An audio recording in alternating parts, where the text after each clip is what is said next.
بلوچستان کا مسئلہ سمجھنے کے لیے ہمیں کم از کم 1935 میں جانا ہے، جب 35 میں وہاں بہت بڑا ایک زلزلہ آیا تھا اور انگریزوں کا دور تھا، اور انگریزوں نے وہاں پر جو امدادی سیٹ اپ تھا وہ وہاں بحال کیا، اور ٹینٹ لگائے اور میڈیسن فوڈ وغیرہ جو متاثرین تھے ان میں ڈیوائیڈ کرنا شروع کر دیا، اور اسی دوران جو ہے انہوں نے پنجاب سے اور مین سٹریم ہندوستان سے جو ہے وہ قادیانی جماعت کو وہاں پر بھیج دیا، اور جب قادیانی وہاں پر پہنچے ہیں تو انہوں نے ریپلیس کر لیا، انگریز افسران کی جگہ قادیانیوں نے لے لی، اور ظاہر ہے کہ وہ کیونکہ امداد کے نام پر وہاں گئے تھے تو جو کوئٹے کے متاثرین تھے انہوں نے ان کے لیے ہمدردیاں اور اچھے خیالات کے بھی ہماری مدد کرنے کے لیے آئے ہیں، اور یہ ایک پلان کے تحت ایسا ہوا تھا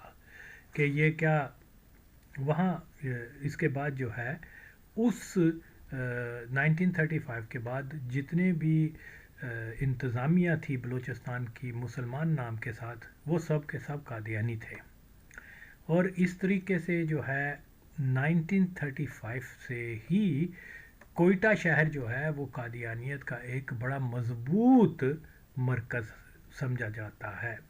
کوئی اگر آپ ان کی ہسٹری میں پڑھیں، حالانکہ ایک چھوٹا سا شہر ہے لیکن کوئٹے کا ذکر ہر جگہ آپ کو ملتا ہے، بہت امپورٹنٹ جو شہروں میں سے قادیانیت میں وہ کوئٹے کا ایک نام سر فہرست ہے۔ تو اس کے پیچھے بھی ایک آگے چل کے ہمیں پتہ چلتا ہے کہ اس کے محرکات کیا تھے۔ یہاں اب ہم دیکھتے ہیں کہ یہ 1935 سے قبل ہی انگریز جو ہیں وہ بہت سارے با اثر نوابوں کو قادیانیت میں کنورٹ کروانے میں کامیاب ہو گئے تھے، جیسے یہ سردار جمالی وغیرہ کے لیے، اور ظاہر ہے یہ بڑا ان کا ایک طریقہ کار ہوتا تھا کہ وہ جانتے تھے کہ یہاں کے لوگ کافی توہم پرست ہیں، اور ان کو بتا دیا جائے گا کہ بھی فلانے بندے کی دعا سے تمہارا یہ ہو جائے گا، تمہارے وہ بگڑے کام جو ہیں وہ بن جائیں گے اور آل دیٹ۔ تو یہ اسی طرح سے وہ نواب آف کلات کو جو ہے کسی مقدمے میں انگریزوں نے جیل میں کر دیا، جو اس کے ساتھ مشقتی اس کا لگایا وہ قادیانی ایجنٹ تھا، تو وہ اس کو نواب صاحب کو کہتا تھا کہ بھئی یہاں ایک پیر فقیر ہے، بہت بڑا آدمی ہے، اگر آپ اس کی بیعت کر لو گے تو اس کی دعا سے آپ کی جیل سے رہائی ہو جائے گی۔ تو اندھا کیا چاہے دو آنکھیں، انہوں نے کہا جی کیوں نہیں۔ تو وہ کوئی اسلامی زیادہ چیزوں کو تو جاننے والے نہیں تھے بلوچ یا سردار وغیرہ لوگ، یہ کوئی مولوی یا کوئی دینی چیزوں کو سمجھنے والے تو نہیں تھے، تو اس نے بیعت کر لی اور اس کے بعد انگریزوں نے اس کو رہا کر دیا۔ وہ تو سنتا مرگ یہی سمجھتا رہا کہ میری رہائی میں مرزا قادیانی کی دعا کا اثر ہے، لیکن بہرحال اسی طریقے سے بہت سارے یعنی جمالی اس کو جو ہے انہوں نے کہا کہ جی جناب اکرام جمالی جو تھا one of the earliest Jamali who converted into قادیانیت، وہ اس قبیلے کا تھا، تو وہ اس نے کہا کہ جی جناب آپ کی بنجر زمین تھی، وہاں کوئی پانی وانی کا نہیں تھا، انہوں نے کہا کہ اگر بیعت کر لو تو یہاں پانی بھی آ جائے گا، یہ بھی ہو جائے گا، تو جناب وہ مرزا صاحب جو ہیں وہ بڑے دعا کرنے والے ہیں۔ انہوں نے کہا ٹھیک ہے بیعت کر لیتے ہیں۔ وہ کچھ دنوں کے بعد انگریزوں نے وہاں ایک نہر سی اور پتہ نہیں کیا کہتے ہیں فارس ڈیم کہتے ہیں، وہ اس قسم کی کوئی چیز بنا دی، تو وہاں ظاہر ہے پھر پانی آ گیا۔ اب وہ بلوچ یہی سمجھ رہے ہیں کہ مرزا قادیانی کی دعا سے یہ سارا کچھ ہوا، تو یہ ان کے ٹیکٹس ہوتے ہیں۔ تو اس طریقے سے اب میں سمجھنا ہوئے گا کہ کس طریقے سے جو ہے وہاں بہت سارے، ظاہر ہے قادیان کیونکہ پنجاب میں تھا اور زیادہ تر جو کنورٹ ہوئے تھے قادیانیت میں وہ ظاہر ہے کہ وہ پنجاب کے لوگ تھے، کیونکہ وہ علاقہ تھا اس کا اثر تھا، اور پھر وہاں پر انگریزوں کا جو ہے بڑا ہولڈ بھی تھا. تو اسی طریقے سے مشینری کی مدد سے، اور مرزا کو تو ہے وہ فکسڈ ڈبیٹس کروا کے دوسرے ہندو اور کیا بولتے ہیں کرسچن وغیرہ وہ شکست خوردہ ہو کے بھاگ جاتے تھے. یہ سارا فکسڈ ہوتے تھے کہ بھئی اس کو مسلمانوں کا ہیرو بنا دیا جائے. جیسے بہت سارے جہادیز جو ہیں داعش اور یہ اس قسم کے لوگوں کو جو ہے وہ اسامہ یہ وہ کہ جی یہ جہادسٹ ہیں اور وہ مسلمانوں کی آنکھ کا تارا بن جاتے ہیں. تو ریالٹی کیا ہوتی ہے کہ یہ انہی کے مفاد کے لیے کام، یہ ان کی اپنی ہی پیداوار ہوتے ہیں. خیر، تو یہ چیزیں جب تک لوگوں کو سمجھ نہیں آئیں گی تو وہ صحیح ادراک نہیں رکھ سکیں گے چیزوں کا. تو اس طریقے سے 1935 میں قادیانی جو ہیں وہ وہاں پوری انتظامیہ میں کیا بولتے ہیں انگریزوں کے بعد جو ہے ان کی بی ٹیم بلوچستان میں وہ قادیانیوں کی بن گئی. اور یہاں یہ مشہور کر دیا گیا کہ بھئی کوئٹہ یہ جو پنجابی ہیں وہ یہاں آ کے تو انہوں نے جابز لے لی ہیں، یہ کر لیا ہے. بالکل ٹھیک کہتے ہیں لوگوں کا یہ، لیکن وہ کوئی پنجابی نہیں ہے، وہ قادیانی ہے. عام مسلمان پنجابی کو کہاں بھیجا جاتا تھا، وہ قادیانی کو بھیجا ہے. تو ان اصل کو پکڑنا چاہیے، نہ کہ آپ جو اس کا سایہ ہے اس کی طرح سے کر کے. تو دا فیکٹ از کہ جتنی جابز اور جتنے بڑے بڑے عہدے وہاں نون نیٹیوز کو دیے گئے وہ کون تھے اور وہ کون ہیں؟ وہ قادیانی ہیں. اوکے، تو اس لیے بلوچوں کو یہ سمجھنا ہوگا کہ اصل پہچان کریں. جب وہ اصل پہچان کر لیں گے تو پھر ان کو معاملے کی سمجھ بھی آ جائے گی. 1890 سے لے کر 1935 تک ہم یہی دیکھتے ہیں کہ اس 40-45 سالہ دور میں کیا ہوا کہ با اثر بلوچ جو تھے، بگٹیز، کیا نام ہے، مری، خان کلات، کھوسا اور چاند ایک نام ہے اب میرے ذہن میں نہیں آ رہے، بڑے بڑے بلوچ جو ہیں وہ کنورٹ ہو گئے ہوئے تھے قادیانیت میں وداؤٹ نوئنگ کہ قادیانیت کیا ہے. کیونکہ مراد کا مسئلہ تھا، نوکریوں کا مسئلہ تھا، بھوک ننگ تھی، تو لوگوں نے کہا کہ جی انگریز کا جو ہے وہ مراد لیں. تو اس لیے نواب پھر بہت سارے آپ دیکھتے ہیں نوابوں کی فیملیوں کے بچوں کو انہوں نے وہاں سے ریموٹ ایریا سے اٹھایا اور لاہور کے ایچیسن کالج میں داخلے دیے اور ان کو بڑے بڑے عہدوں سے نوازا، اور جو بھی فیسلٹیز اسٹیٹ جو تھی وہ دیتی تھی. تو یہاں پھر اس طرح سے خوشحالی کا دور شروع ہوا.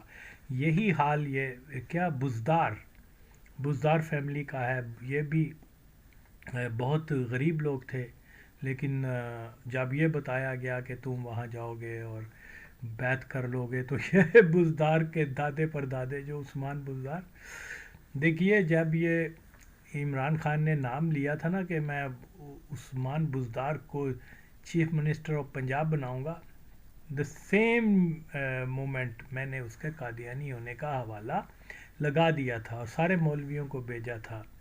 وہ کیا لنگڑا حرامزادے کو بھی بھیجا کہ یہ تو قادیانی ہے اور تم لوگ احتجاج کرو کہ قادیانی کیسے پنجاب جو کہ ولیوں کی دھرتی ہے اس کا بادشاہ یہ تم ایک مزئی کو بنا رہے ہو. لیکن ظاہر ہے یہ مولوی مادر چوت جو ہوتے ہیں یہ نہیں، یہ سارے قادیانیوں کے کتے ہوتے ہیں. خیر، تو میں یہ بتا رہا ہوں کہ اس طریقے سے پھر جب 35 کے بعد جو ہے وہاں پر قادیانی افراد جو ہیں وہ پوری انتظامیہ کا حصہ بنے، جو آج تک جاری ہے. اب جو بھی وہاں کوئی نیگیٹو ایکٹیویٹی ہوتی ہے تو وہ کہہ دیتے ہیں جی یہ پنجابی جو یہاں بلوچستان میں آباد ہیں یہ کر رہے ہیں. اوکے، حالانکہ پنجابیوں کے علاوہ پشتون اور دیگر قوموں کے جو ہے وہ کیا بولتے ہیں قادیانی وہ بھی وہاں گئے ہیں، لیکن کیونکہ تعداد پنجابیوں کی زیادہ تھی اس لیے وہ تو وہاں یہ خوش تھے کہ چلیں پنجابی کا نام لگا دیا گیا ہے، اصل چھپی ہوئی ہے کہ قادیانی ہیں ہم، اور اس لیے یہ خوش ہو گئے کہ بھئی ہم تو قادیانی ہیں اور یہاں پر پنجابیوں کوئی بیشنگ ہو رہی ہے، لیٹ دیم ڈو اٹ۔ یہ تو اب میں نے آ کے سوشل میڈیا کے اوپر چیزیں، اس سے پہلے یہی تھا، یہی حال سندھ کا تھا۔ تو میں نے بہت سارے سندھی جو نیشنلسٹ ہیں ان کو میں بتایا ہوں یہ سارے فیکٹس نہیں ہیں، لیکن بولتے نہیں ہیں کیونکہ اندر سے وہ بھی وہی ہیں۔ خیر، پانی جو ہے وہ نیچے کی طرف ہی ہمیشہ بہتا ہے، کیونکہ پنجابی کا نام لوگے تو کوئی مسئلہ نہیں ہوگا، قادیانی کا نام لوگے تو جناب ہمیں ڈنڈا لگے گا۔ سو دس از دا وے اٹ از، اوکے۔ تو میں یہ چاند ایک حوالے دینے کا مقصد صرف یہی ہے کہ لوگ سمجھ سکیں کہ جس بلوچستان کے اندر نواب جو ہیں ان کا سیاسی کردار بہت زیادہ مضبوط ہے، وہ نواب جو ہیں وہ قادیانی تھے، اور under the discipline and instructions of Qadiani تھے، اوکے۔ اور اگر کوئی یہ کہتا ہے کہ انہوں نے مختلف، کیا نام ہے اس کا، ہے جی جوگزئی، وہ بہت بڑا پاکستان کا بنانے والا ہے، اس نے بڑی قربانیاں دیں، یا قاضی کا والد، کیا نام ہے، قاضی عیسیٰ وغیرہ، کہ یہ جی پاکستان کی سٹرگل میں شامل رہے، نہیں، یہ کوئی پاکستان کی سٹرگل میں شامل نہیں رہے، کیونکہ میں نے بتایا نا ہسٹری لکھی ہی قادیانیوں نے ہے، تو وہ ظاہر ہے قادیانیوں کو اپنا ہیرو بنا کر پیش کریں گے، نہ کہ مسلمانوں کو۔ تو یہ ایک بہت بڑی خیانت جو ہے، اور تاریخ کے ساتھ جو کھلواڑ کرتے چلے آئے ہیں۔ تو یہ تھینکس ٹو سوشل میڈیا کہ ہم جیسے لوگوں کی آواز جو ہے وہ چلیں تھوڑا صحیح لیکن افیکٹو تو ہے۔ اور کتنی مشکلات ہیں، میری ویڈیوز وائرل نہیں ہونے دیتے، یہ نہیں ہوتے، you know all that, anyhow cares. میں تو سچ بولتا جاؤں گا اور حقائق لوگوں کو بتاتا جاؤں گا۔ تو جناب عالی، یہاں بہت ساری چیزیں جو ہیں ہمیں سمجھنے سے، جب ہم ان کو سمجھ لیں گے، پھر آج کے حالات کے اوپر ہماری ایک میچیور سوچ ڈیولپ ہو سکتی ہے جو حقائق پر مبنی ہو، اوکے۔ تو یہ بنیاد ہے جی۔ جیسے ہی پاکستان بن گیا، کیونکہ سارے ادارے ان کے پاس چلے آئے تھے۔ دیکھیے مرزا محمود جب ادھر آیا تو بیفور پارٹیشن سے پہلے بھی سیالکوٹ میں بہت زیادہ قادیانی رہتے تھے، آج بھی رہتے ہیں۔ اسی طرح سے چکوال کا ایریا، وہاں بہت سارے جو پٹھوار کا علاقہ، کیونکہ فوجی وغیرہ یہیں سے لیتے اور ان کو قادیانی بناتے تھے۔ اس طریقے سے وہ کیا بولتے ہیں، بیرا اور یہ علاقے پارٹیشن سے پہلے بھی یہاں قادیانی کافی اثر، لیکن وہ مرزا محمود جو ہے ان علاقوں میں نہیں گیا جہاں قادیانی لارج کمیونٹی رہتی تھی، وہ سیدھا چلا گیا بلوچستان، کیونکہ وہاں کا سارا انتظامیہ انگریزوں سے پہلے وہ قادیانیوں کے ہاتھوں میں تھا، اور بلوچ جو تھے وہ جو بااثر بلوچ تھے وہ قادیانی آلریڈی کنورٹ ہو چکے ہوئے تھے، کوئی 30 سال پہلے، کوئی 50 سال پہلے، یو نو آل دیٹ۔ تو وہاں جانے کا مقصد اس کا صرف یہی تھا کہ ٹھیک ہے پاکستان کے تو ہم مالک بن گئے ہیں، لیکن to declare Pakistan independent Qadiani خلافت، یہ از اے بگ آسک۔ تو اس لیے انہوں نے فوری طور پر مرزا محمود نے جو ہے فلی کنسنٹریٹ جو کیا وہ کیا بلوچستان کے اوپر، اوکے، اور کشمیر کے اوپر بھی، لیکن کشمیر میں کوئی ایسے حالات پیدا نہیں ہو سکے کہ وہ، اگرچہ آزاد کشمیر کی حکومتیں جو ہیں وہ اس میں قادیانی وزیر اعظم اور انتظامیہ وغیرہ ہے، لیکن اگین پیپل آف کیا نام ہے کشمیر وہ زیادہ قادیانی کنورٹ نہیں ہوئے ان کی توقع کے مطابق، اس لیے یہ ممکن نہیں ہے کہ وہاں ایک اوپن قادیانی خلافت کو ڈکلیئر کیا جائے۔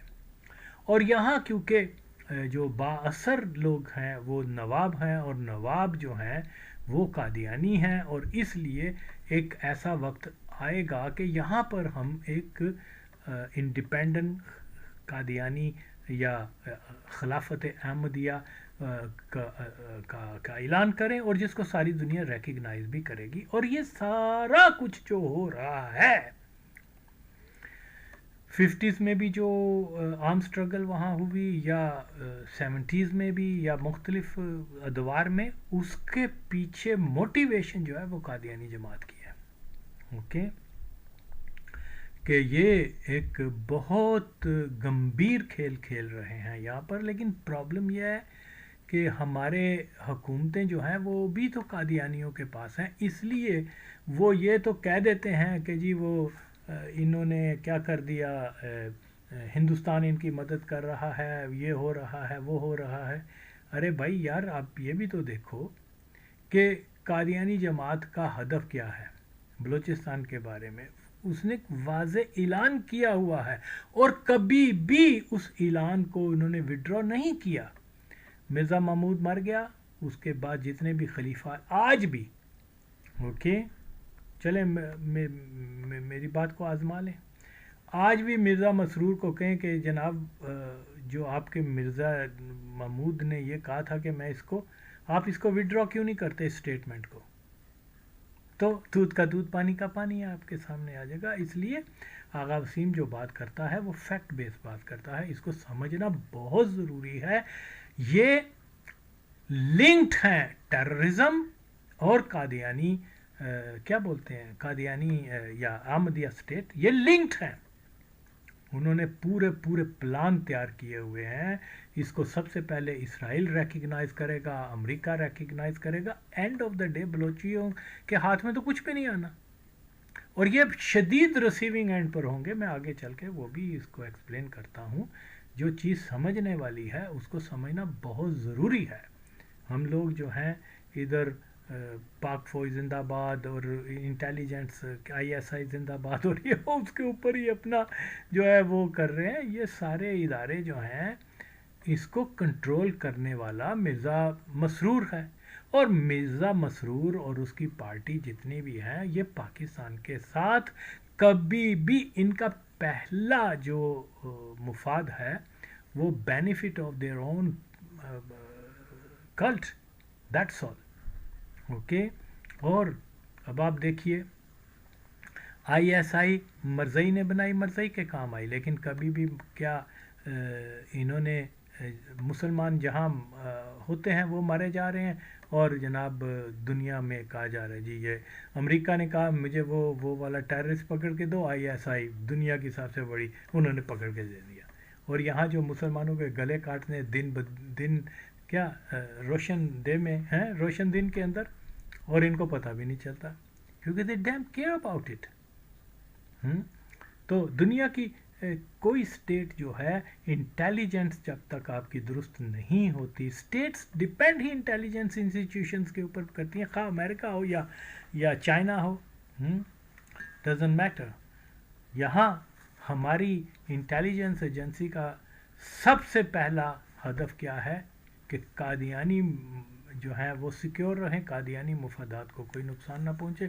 پاکستان میں آگ لگتی ہے، آگ لگے، لوگوں کے گلے کٹتے ہیں، گلے کٹیں، ڈزنٹ میٹر۔ تو اس لیے سارے سیٹ اپ کو بدلنا ہوگا، سارے سیٹ اپ کو بدلنا ہوگا۔ مجھے بنائے ISI کا سربراہ، پھر دیکھو میں ندی کس طرح سے طے کرنا۔ یہ ماچود جو ہے مرزا مسرور کے آرڈر کے اوپر موو کرنے والی ISI کیسے پاکستان کی وہ ہو سکتی ہے؟ ہر جگہ ان کا فیلئر ہوا ہے۔ کیوں؟ کیونکہ ان کے اندر وہ پاکستان کے مفاد کے لیے کوئی جذبہ نہیں ہے۔ قادیان کیا ربوہ میں کبھی بھی کوئی حملہ نہیں ہونے دیں گے وہاں بڑے یہ جو کیا ہوتے ہیں شکرے، وہ بن کے کھڑے ہو جائیں گے۔ تو جہاں پاکستان کا، تو یہ چیزیں سمجھنے اور پھر آگے ہم چیز کو جانتے ہیں کہ کیا ہوگا آگے۔ انگریزی دور میں ہی جو ہے وہ بلوچستان بڑا حساس علاقہ تھا، کیونکہ اس کے بارڈر جو ہیں افغانستان کے ساتھ اور ایران کے ساتھ ملتے ہیں۔ تو اسی زمانے میں جو ہے ایران کی جو حکومت تھی وہ ان کے تعلقات جو ہیں وہ رشیا کے ساتھ مضبوط ہو گئے تھے، اور اس رشیا کے تعاون سے انہوں نے جو ہے وہاں پر کیا نام ہے، افغانستان میں جو ہرات سٹی ہے، وہ ان کا یہ ایرانیوں کا یہ کلیم تھا کہ یہ ہسٹوریکلی پارٹ آف ایران ہے، تو اس کو کیپچر کرنے کے لیے انہوں نے رشیا کی مدد سے جو ہے زار کی مدد سے یہاں حملہ کیا تھا، اور آلموسٹ وہ فال ہو رہا تھا، کیا نام ہے، ہرات، نہ صرف ہرات بلکہ اور بھی بہت سارے علاقے جو ہیں وہ ایرانی ٹروپس وہاں آگے ہوئے تھے۔ تو یہ غالباً دوست محمد خان کا پیریڈ تھا، وہ بادشاہ تھا اس وقت افغانستان کا۔ تو پھر انہوں نے انگریزوں نے جو ہے مداخلت کی، اور انگریز کیونکہ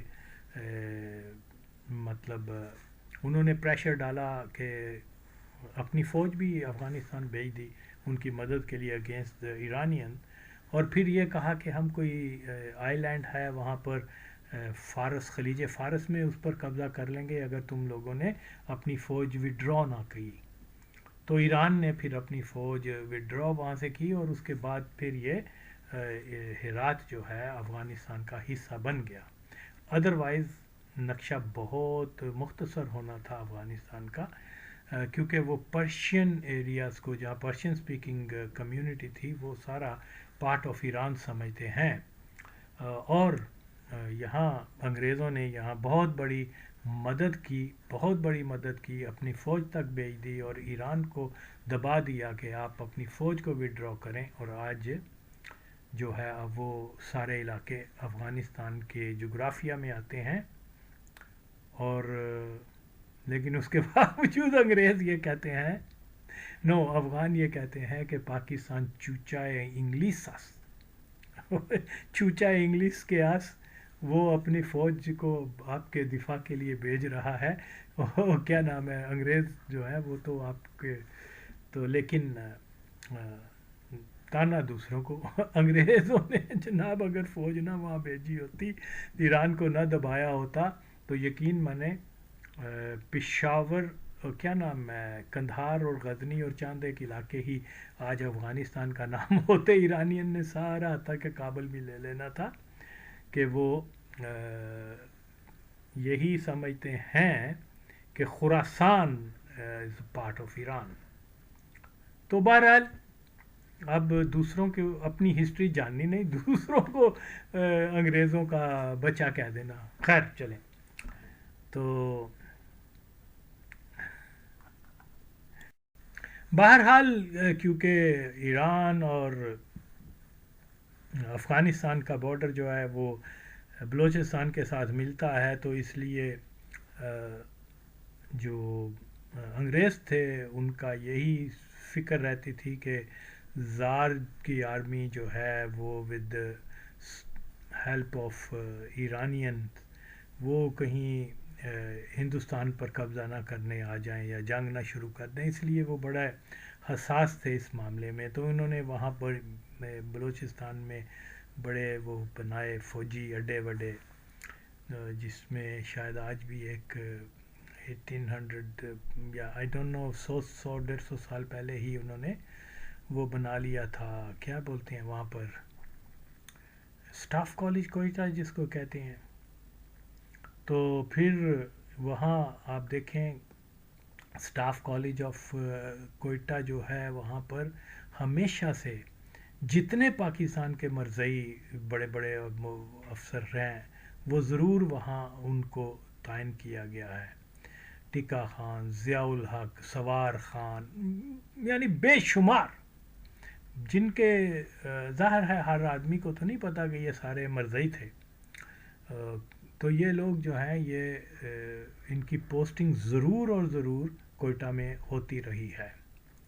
تو یہ جب پھر پاکستان بن گیا اور انگریز کے بعد پاکستان کے مالک قادیانی بن گئے، تو پھر انہوں نے کھلے طور پر جو ہے وہ کام کرنا شروع کر دیا پورے پاکستان میں، لیکن خاص طور پہ ایسے ریموٹ ایریاز میں جہاں کیا بولتے ہیں قادیانیت کے بارے میں سادہ لوگ مسلمان یا بلوچ اتنی انفارمیشن نہیں رکھتے تھے۔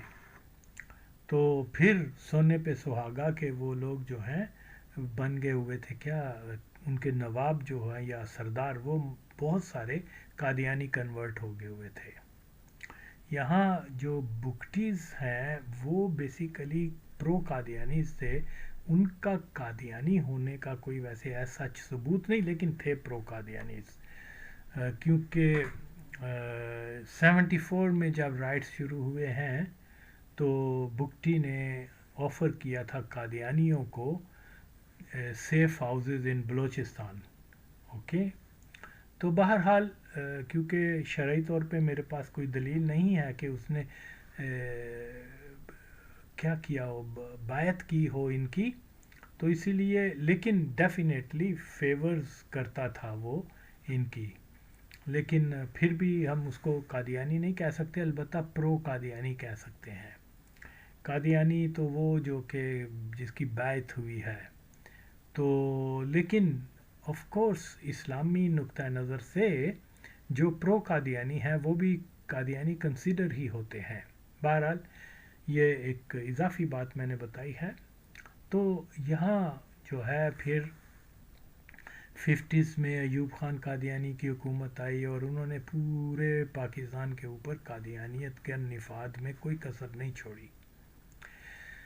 تو جیسے ہی وہاں کیا ہوا کہ 71 میں جب وہ بنگلہ دیش بن گیا تو اس کے بعد پھر نیا چیپٹر شروع ہوتا ہے پاکستان کو توڑنے کا۔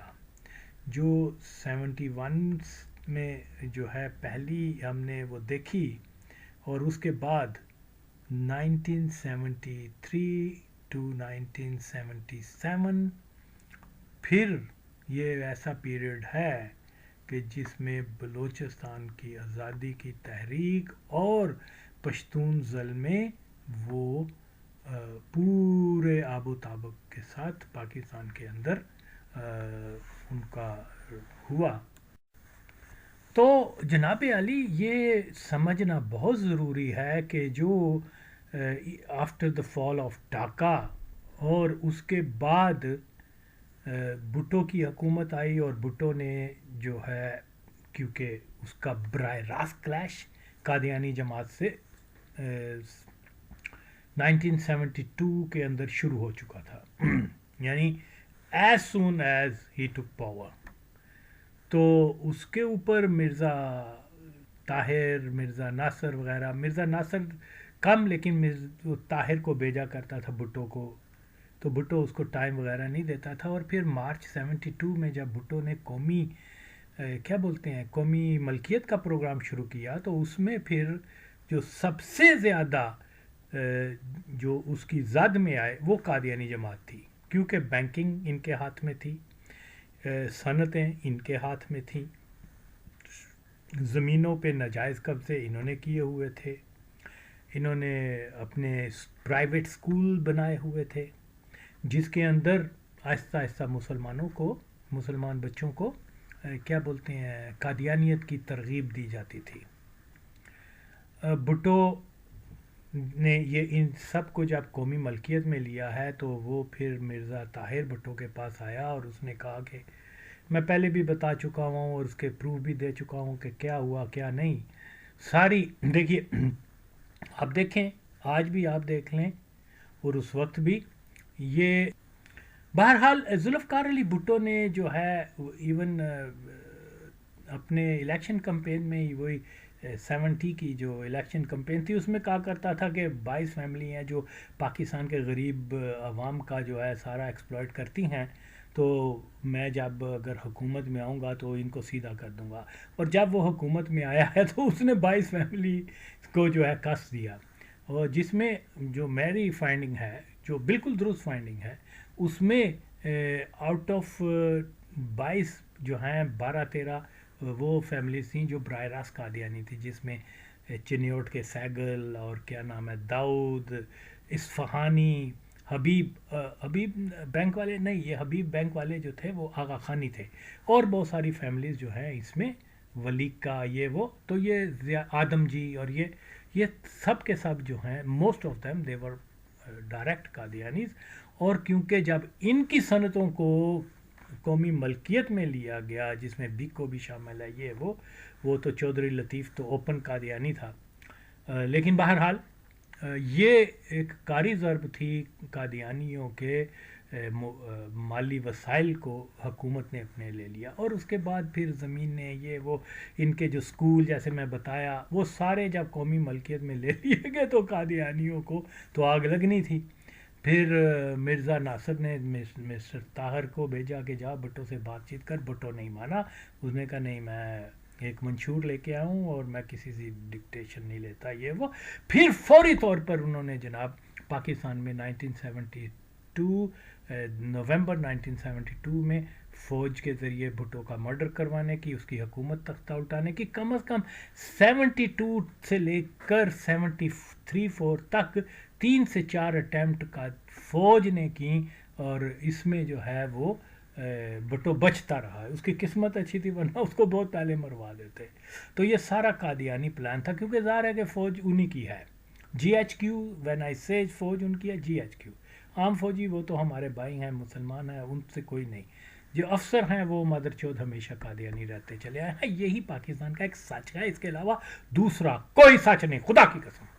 ہے کوئی میرے سامنے پھر دیکھو گا میں کیا حال، کوئی دفاع کر کے دیکھے اس چیز کو.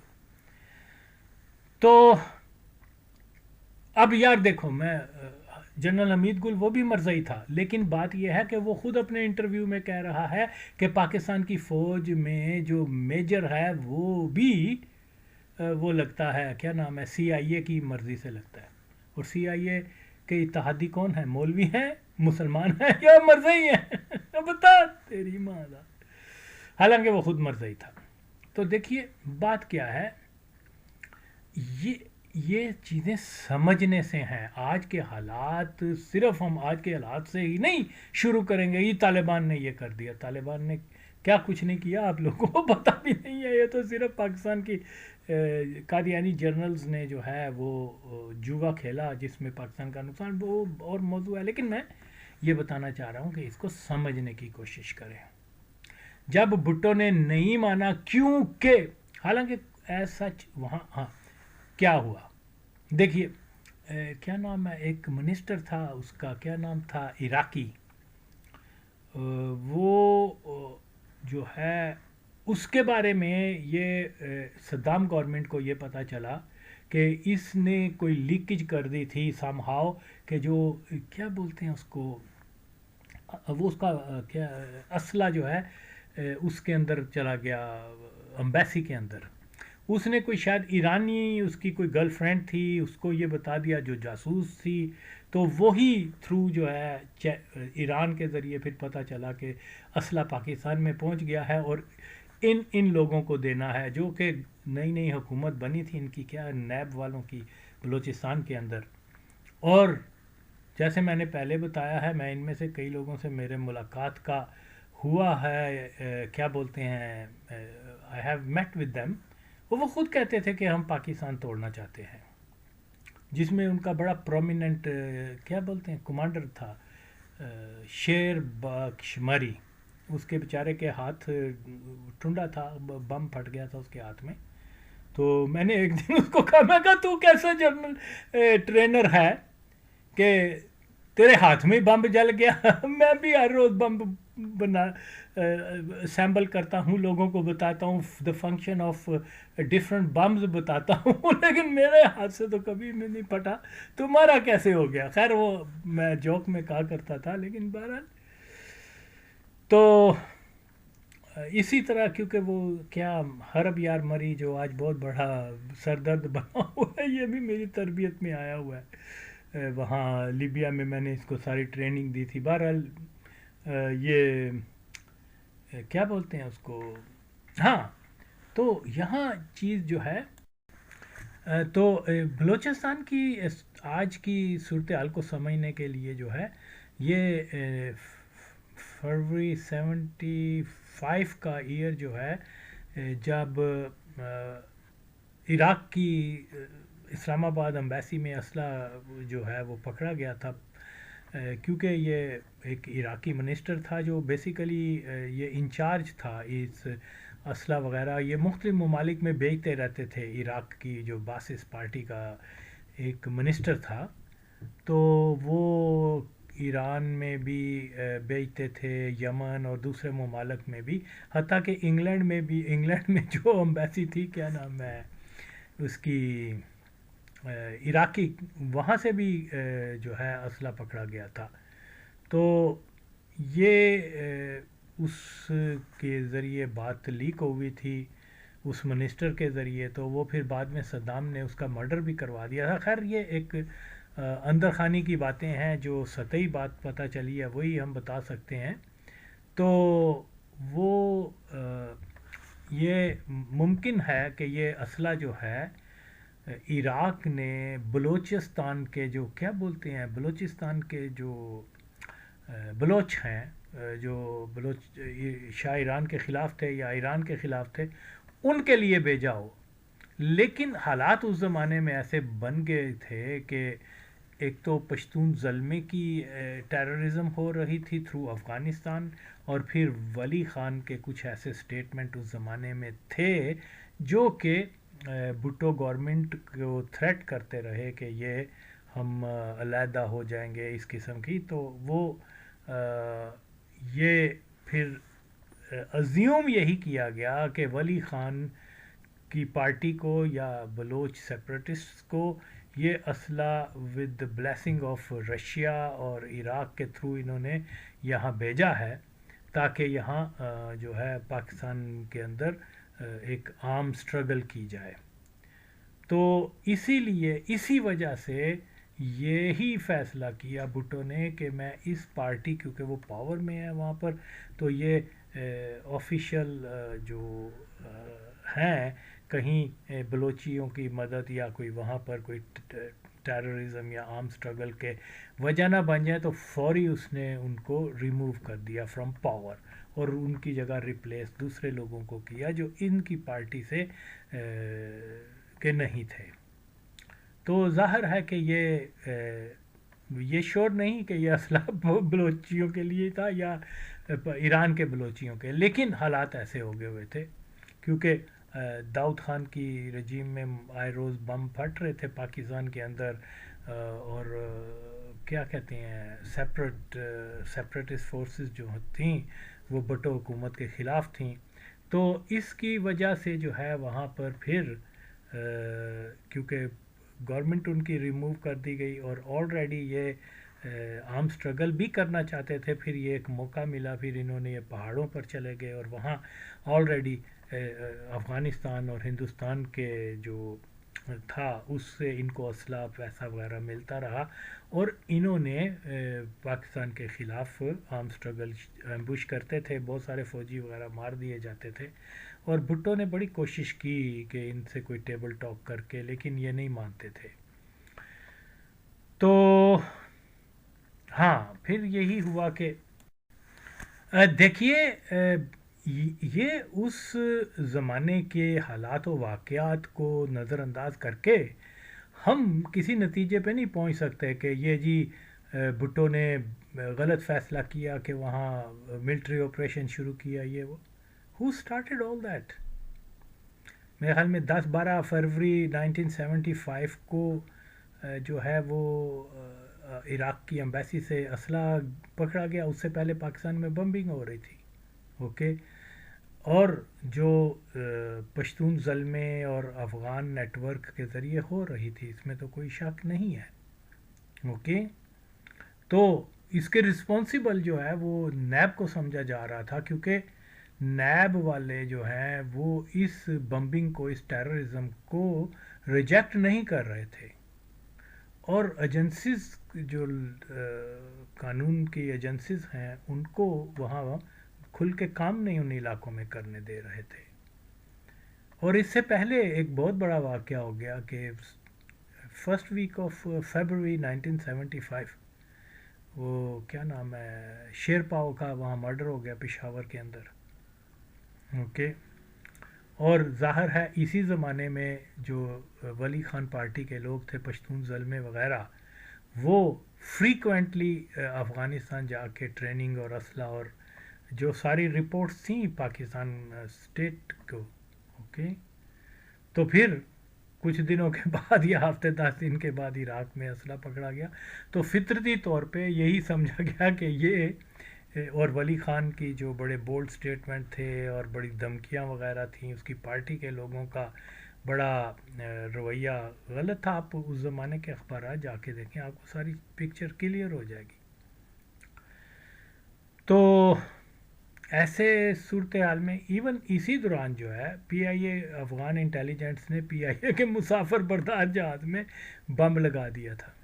ٹائم بم وہ کسی وجہ سے پھٹ نہیں سکا، ورنہ 200-300 پیسنجر ویسے ہی پی آئی اے کے مارے جانے تھے. تو یہ کہنا کہ جی افغانستان میں جو ہے خیال کیا جاتا ہے کہ جی وہ وہاں سے نیٹ ورک اور یہ اور وہ بھائی، یہ 16 دسمبر جو ہے، جو پشاور کے اسکول کے بچوں کا وہاں آپریشن، ان کو شہید کر دیا گیا، چھوٹے چھوٹے معصوم بچوں کو. افغان انٹیلیجنس کا کام تھا، اور دنیا کی کوئی انٹیلیجنس یہ کر نہیں سکتی، کیونکہ ظاہر ہے جب نفرت ہو تو پھر وہ بچوں کو بھی ڈسپیئر کرتے، اور وہ پہلے بھی انہوں نے کیا اور کرتے رہیں گے. they really damn care about it when it's come to Pakistan. Height جو ہے وہ مطلب ہیٹ کی ہائٹ جو ہے اس کا آپ کوئی حد نہیں کر سکتے. یہ وہ کسی حد تک جا کے کریں گے، ماضی میں بھی کرتے رہے اور آئندہ بھی کریں گے کسی حد تک. اللہ ہدایت دے ہم سب مسلمان، لیکن معاملہ جو ہے وہ بہت دوسری قسم کا ہے. ریالٹی بہت تلخ ہے. کبھی بھی نہیں ہے، کبھی بھی نہیں. پاکستان کے لیے کوئی روم نہیں ہے ان کے پاس. تو یہ کیا بولتے ہیں، ہاں. تو پھر اس کے بعد جو بھی ہوا ہے، آپریشن کرنا تھا، ناگزیر ہو چکا ہوا تھا، ٹیررزم ہو رہا تھا. حتیٰ کہ ان کی ٹیررزم کا جیسے میں نے بتایا، وہ کراچی کے اندر جہاز کے اندر انہوں نے بم لگا دیا تھا. یہاں کیا بات بولتے ہیں، لاہور میں بھی بمبنگ ہوئی تھی، وابڈا بلڈنگ کے اندر بھی، اور چاند ایک لوگوں کے. تو وہ پھیل رہا تھا سلسلہ اس زمانے میں. اسی دوران وہ اسلحہ بھی پکڑا گیا. تو یہ اسی زمانے میں کیا ہوا کہ وہ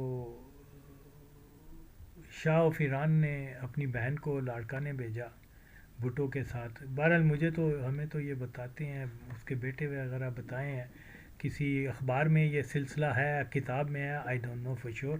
لیکن بہرحال تو یہ وہ کہتے تھے کہ جی وہ اس کی سسٹر آئی، اس نے مطلب اس کی ماں کے ساتھ بھی، کیونکہ وہ بھی پرشین بھی جانتی تھی اور انگریزی بھی جانتی تھی، اور کہا کہ بھئی بھٹو شاہ کہہ رہا ہے کہ اگر آپ نے کنٹرول نہیں کیا ان کو تو پھر میں اپنی فوجیں جو ہے ادھر ڈال دوں گا، کیا بولتے ہیں، بلوچستان میں آپریشن کروں گا، آپ بیچ میں پھر انٹرفیئرنس نہ کیجیے گا.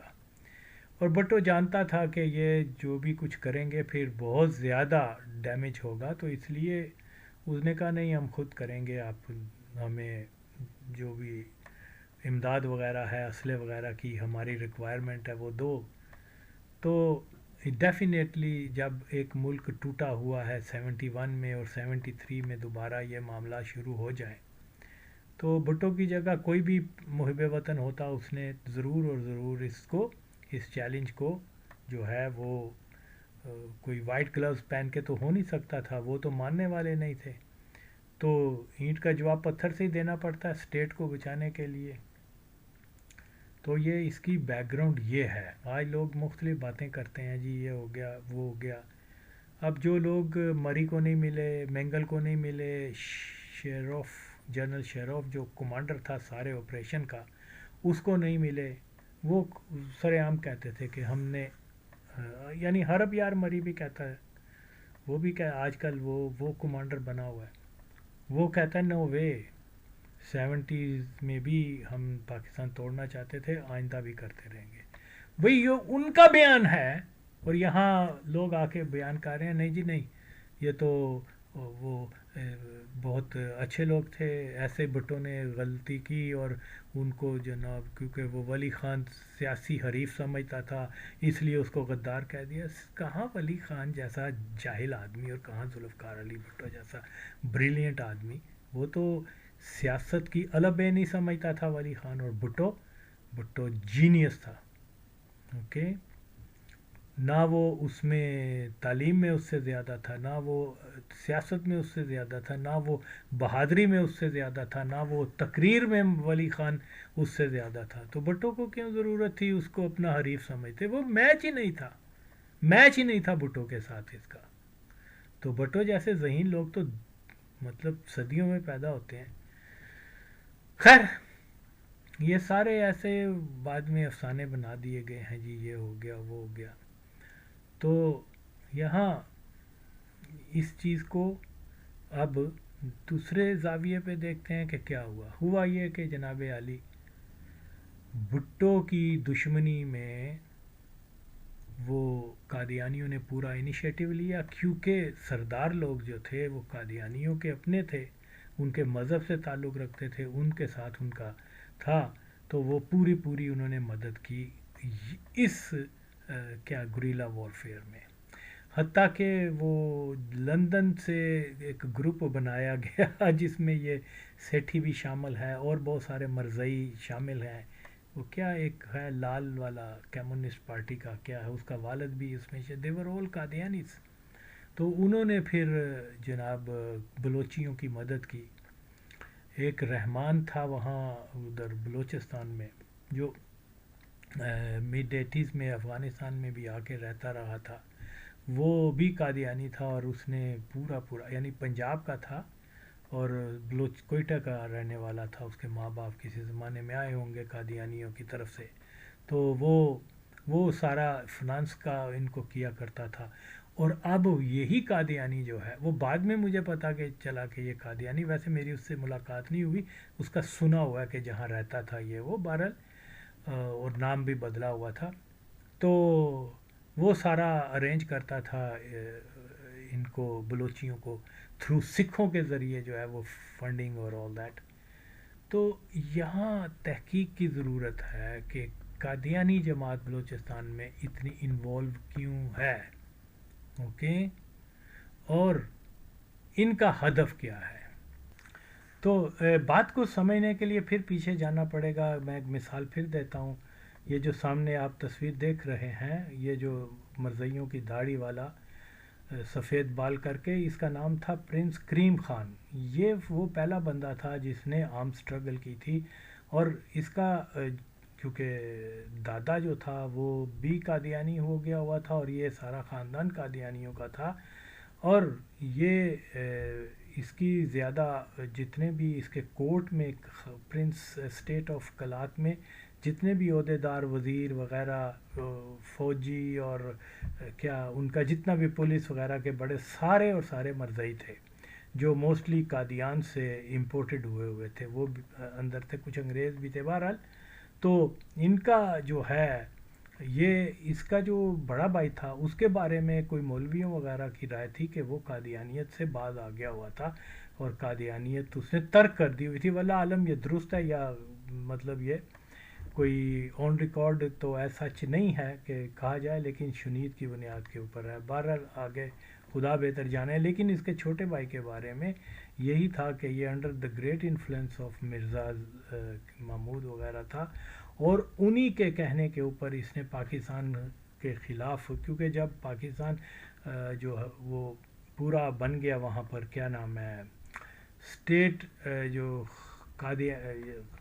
کلات اسٹیٹ جب پاکستان کا حصہ بن گئی تو اس میں جتنے منسٹر وغیرہ ان کے تھے ان کو ایسا ایسا ریموو کرنا شروع کر دیا, اور یہ ایک دھچکا تھا قادیانی جماعت کے لیے. تو اسی لیے انہوں نے اس کے بھائی کو کہا کہ جا کے تم گریلا وارفیئر شروع کر دو. تو یہ بعد میں پھر وہ افغانستان چلا گیا. افغانستان میں جا کر کیونکہ اس کی فیملی کے بھی تعلقات افغان رولنگ سرکل سے تھے. یہ خود کو شاید احمد زئی کہلواتے تھے.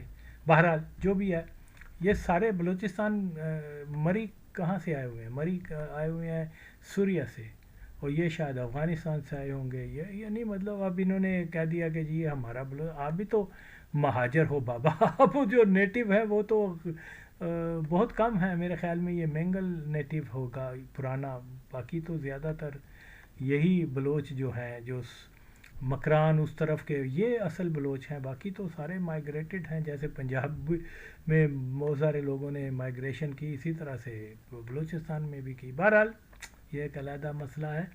تو یہ جو ہے from the very beginning disturbance پیدا کرنے والے فیگر جو ہیں وہ prince Karim he was Qadiani. Okay, اور 73 میں جو کچھ ہوا ہے آپ کے سامنے ہے کہ جناب علی بھٹو کی حکومت میں ڈسٹربنس لانے کے لیے انہوں نے مختلف حربے استعمال کیے، جس میں یہ بلوچ گریلا وارفیئر کا جو سلسلہ شروع ہوا 3-4 سال تک جاری رہا، وہ بھی بھٹو کو حکومت کو ناکام بنانے کا ایک ذریعہ تھا. اب آپ دیکھیے جیسے ہی بھٹو کی حکومت ختم ہوئی ہے تو وہ کیا کہتے ہیں جنرل ضیاء الحق قادیانی آ گیا. اچھا، جب وہ بھٹو کی حکومت تھی وہ کہتا تھا کہ ان کو دبا کے رکھو، بلوچیوں کو، ان کے اوپر ملٹری آپریشن کرو. یہ ظاہر ہے کہ اس کی اپنی سوچ تو نہیں تھی، جو قادیانی جماعت کی سوچ اس کو فیڈ کیا جائے وہی آ کے بھٹو کو بریف کرتا تھا. اوکے، جیسے ہی پاور میں آیا ہے قادیانیوں کی حکومت شروع ہو گئی، انہوں نے فوراً سب کو رہا کر دیا، اور نہ کوئی بلوچیوں کو آزادی ملی، نہ کوئی ان کے مطالبات مانے گئے. لیکن بھٹو چلا گیا، سب کام ٹھیک ہو گیا، بلوچ سردار بھی خوش، اور پھر اس کے بعد قادیانی بھی خوش، اور اس کے بعد جناب آپ یعنی دلیل ہے کہ یہ سارا جو بلوچستان کے اندر بھی جو پنگا شروع کیا گیا تھا وہ بھٹو حکومت کو ہلانے کا ایک سلسلہ تھا. اوکے، یہ کوئی اتفاق ایسا نہیں ہے کہ قادیانی اٹھ کے جو ہے چاند ایک کے نام ظاہر ہوئے ہیں، لیکن یہ بہت سارے قادیانی جو ہیں وہ بلوچیوں کی وہاں جا کے بھٹو کے خلاف مدد کرتے رہے ہیں، اور پھر ان کے بڑے بڑے بلوچ لیڈر جو ہیں وہ مر گئی. اور اس نقطے کو ہم اگنور کریں گے تو ہم مسئلے کو کبھی بھی بلوچستان کے مسئلے کو بالکل نہیں سمجھ سکیں گے. میرا اپنا ذاتی تجربہ جو ہے وہ بھی میں نے پہلے گزشتہ ویڈیوز میں بھی بتایا ہوا ہے کہ یہ بلوچ خود کہا کرتے تھے، میں نے سنا ہوا ہے کہ ہم جب طاقت میں آئیں گے، جب آزاد ہو جائے گا ہمارا ملک، یہ کیا نام ہے، حرب یار مری، یہ واضح طور پہ کہا کرتا تھا کہ پنجابیوں کو ہم وہاں نہیں چھوڑیں گے. پھر اس کے بعد پٹھانوں کی خبر لیں گے، اور ہاں البتہ جو احمدیہ جماعت کے ہیں وہ ہماری بڑی مدد کرتے ہیں اور انہوں نے بڑے اچھے کام کیے ہوئے ہیں، ان کو ہم الاؤ کریں گے، اپنی شہریت دے دیں گے بلوچیوں کی. یہ چیزیں جو ہم نے سنی ہوئی ہیں، جو دیکھی ہوئی ہیں، یہ بالکل اور بالکل کتابوں میں تو آپ کو نہیں ملیں گی، لیکن آف کورس یہ بڑی اچھی اوپینین رکھتے تھے قادیانیوں کے بارے میں. اوکے، اور پھر لندن وغیرہ میں کوئی ایگزائل کیسے رہ سکتا وداؤٹ پرمیشن آف قادیانی؟ سوال ہی پیدا نہیں ہوتا، کیونکہ یہ ویسٹ کی جتنے بھی گورنمنٹس ہیں when it's come to the Pakistan, وہ ان کا سب سے پہلا جو اوپینین ہوتی ہے وہ قادیانی جماعت سے لیتے ہیں، کیونکہ یہ ان کے اتحادی ہیں. تو اسی لیے بہت سارے ٹیررسٹ ہیں وہ وہاں رہ رہے ہیں. اوکے، اور ان کو کوئی اریسٹ نہیں کر سکتا کیونکہ وہ under the protection of Qadiani جماعت ہے. اور ان کے لنکس کیا ہیں یہ بھی میں نے بتا دیے ہیں. اب بلوچ تحریک گریلا وارفیئر کے اوپر یہ کیا ہے کیا نہیں ہے، اس کے اوپر بھی انشاءاللہ میں جلدی اور بھی ڈیٹیل بنا کے تو آگے رکھوں گا. لوگ جو ہیں وہ سنیں ہر ایک چیز کو، اور میں ہسٹوریکل فیکٹ سامنے رکھوں گا، وہ چیزیں جس کو ایکسپریس نہیں کیا جاتا، جس کو بیان نہیں کیا جاتا، وہ چیزیں جب تک ہم جو ہڈن فیکٹس ہیں بلوچ عمومی طور پہ تو سارے پاکستان کے، لیکن کیونکہ مسئلہ آج کل وہ ہوا ہے بلوچستان کا بھی، آپ دیکھیں وہ جس ٹرین پہ حملہ ہوا ہے Mir Jafar, who was Mir Jafar, he was also Qadiani. ہوں یعنی اتنی منوس ہے کہ وہ ٹرین کے قادیانی کے نام پہ ہے، وہ اس کے اوپر بھی کیا ہو گیا. تو یہ چیزیں بہت ساری ایسی ہیں جن کو ہم سمجھے بغیر اس مسئلے کو، یا جیسے میں کہتا ہوں ہمیشہ سے کہتا چلا آیا ہوں کہ طالبان کی موومنٹ ہو یا کسی اور کی movement who, and of the day یہ علیحدگی پسند کی موومنٹ بنے گی، اور بن چکی ہوئی ہے. عمران خان کی فیملی کا جو وہ کیا مدر چوت کیا نام ہے، جنگیر نو جاوید برکی وغیرہ، یہ کھلے قادیانی اور اس کے لیے کام کر رہے ہیں قادیانیت کے لیے. پھر میں اس کی مزید ڈیٹیل بتاؤں گا انشاءاللہ.